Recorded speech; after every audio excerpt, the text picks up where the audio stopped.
of local teens has a passion for acting and even more enthusiasm for ministry. They've been busy spreading positive messages with theater and with song.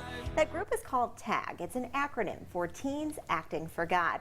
They're gearing up for their first large-scale production, and they're here to share a preview of that. We have Allie and Trey Fensky with us, along with Nick Houchin.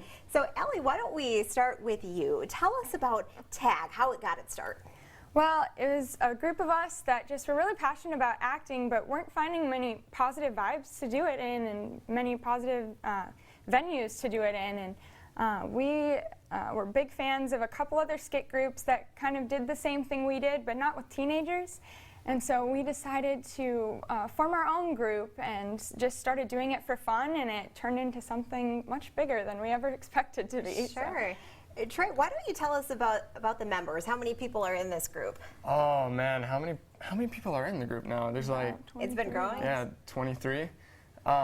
There's just a lot of awesome teens that are in it. Mm-hmm. And so you guys come from a variety of different churches, right? Oh yeah, yeah. Okay. Different schools, different churches, all over the place. Yeah, a bunch of just different lives just all coming together to just make one big happy family pretty much.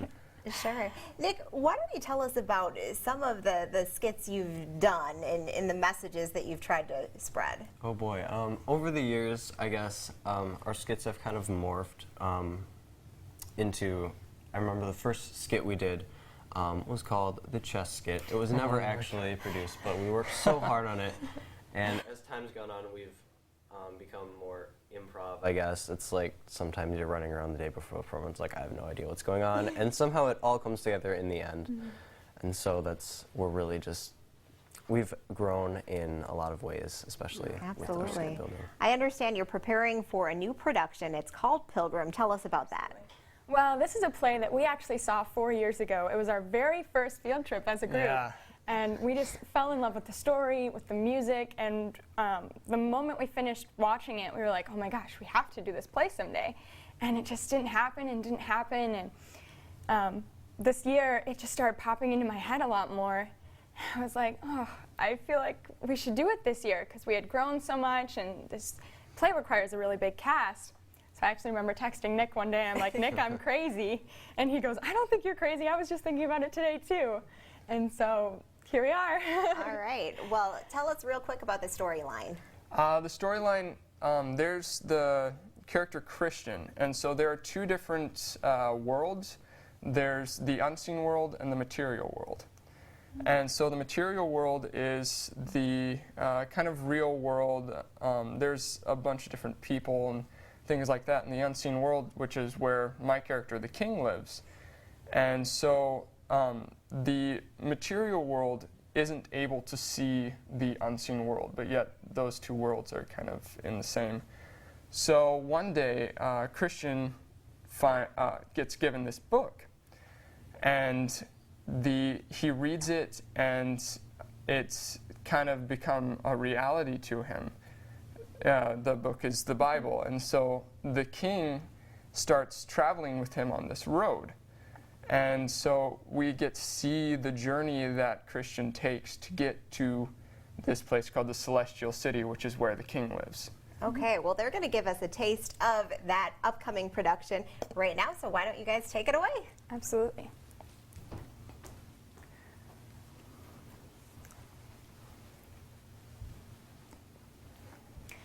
Beaten and badly wounded from his battle with the king, Christian found himself in the valley of the shadow of death.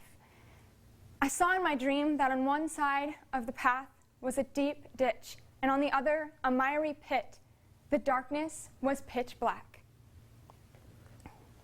Surrounded by shadows of my sin and despair, I can't make it alone. I need to know you're there.